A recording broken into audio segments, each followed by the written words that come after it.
Hi friends, నేను మీ నషరుద్దీన్. ఆహాలో streaming అవుతున్న మెర్సీ కిల్లింగ్ మూవీ గురించి తెలుసుకుందాము. ఈ మూవీ 1 గంట 55 నిమిషాల రన్ టైం తోటి ఆహాలో స్ట్రీమింగ్ అవుతుంది.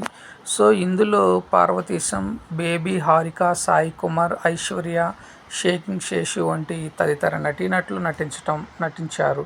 సో సింపుల్గా ఈ మెర్సీ కిల్లింగ్ అంటే సమాజంలో జరిగే కొన్ని అకృత్యాలు కావచ్చు, లేదా అవమానాలు కావచ్చు, లేదా సమాజం పట్ల ఉన్న బాధ్యత వల్ల సమాజంలో జరిగే కొన్ని అవరోధాల వల్ల ఎంతో బాధ మదన పడటంతో కానీ, లేదా ఆరోగ్యరీత్యా తను సఫర్ అయ్యే విధానం వల్ల కానీ, ఇటువంటి వాటి నుండి జీవించటం ఇష్టం లేక జీవితం మీద ఆశ కోల్పోయి వారికి వారే చచ్చిపోవాలి అని అనుకునే ప్రాసెస్నే మెర్సీ కిల్లింగ్ అంటారు.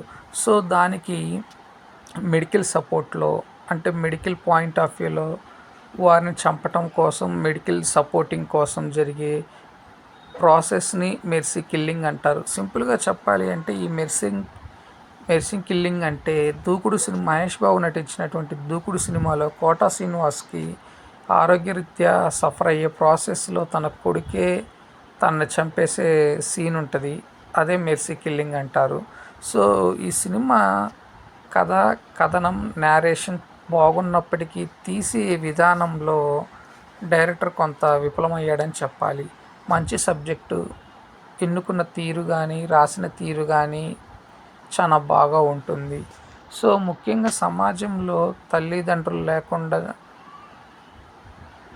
జీవిస్తున్న ఒక అమ్మాయి తన తల్లిదండ్రులు ఎవరు అనే దాని మీద జరిగే అన్వేషణలో భాగంగా తను ఎటువంటి పరిస్థితులను చవిచూసింది, సమాజం ఎందుకు తనని నిందిస్తుంది, సొసైటీ తన విషయంలో ఎందుకు నెగిటివ్గా ఉంది అనే దానిని చూపించే విధానం చాలా బాగా ఆకట్టుకుంటుంది. సింపుల్ స్టోరీ లైన్ వచ్చేసి, చిన్నతనంలోనే తన అమ్మ నాన్నలు ఎవరో తెలియకుండా జీవిస్తున్న ఒక పాపకు పెరిగి పెద్ద అయ్యే ప్రాసెస్లో 2 స్నేహితులు తోడవటంతో పాటు ఒక లాయర్గా మరొకరు తన జీవితంలోకి రావటము, ఆ తదనంతరము తను సొసైటీలో జరిగే కొన్ని కార్యక్రమాలు, అకృత్యాలపై తను ప్రేరేపించటము వంటి సన్నివేశాలతో సినిమా స్పీడ్గా రన్ అవుతూ ఉంటుంది. ఈ సినిమా ఓవర్గా చూసుకున్నట్లయితే ఒక మంచి ఇన్ఫర్మేషన్ మూవీ అని చెప్పాలి. ఇకపోతే ఈ సినిమా ఫస్ట్ హాఫ్ అంతా స్లో నేరేషన్ తోటి, స్లో టేకింగ్ తోటి కొంత అన్కంఫర్ట్గా అనిపించినప్పటికీ సెకండ్ హాఫ్ ఫ్రీ క్లైమాక్స్ వచ్చే ట్విస్టులతోటి సెకండ్ హాఫ్ మీద మంచి అంచనాలు, అట్లానే సెకండ్ హాఫ్ కొంత స్పీడ్ అందుకుంటాం బాగుంటుంది. ఓవరాల్గా చూసుకున్నట్లయితే ఇది ఒక మంచి ఇన్ఫర్మేషన్ మూవీ అని చెప్పాలి. సో అలాగని మంచి కమర్షియల్ ఫార్ములా ఉన్న మూవీ అని మటుకు చెప్పలేము. ఒక కొత్తగా వినూతనంగా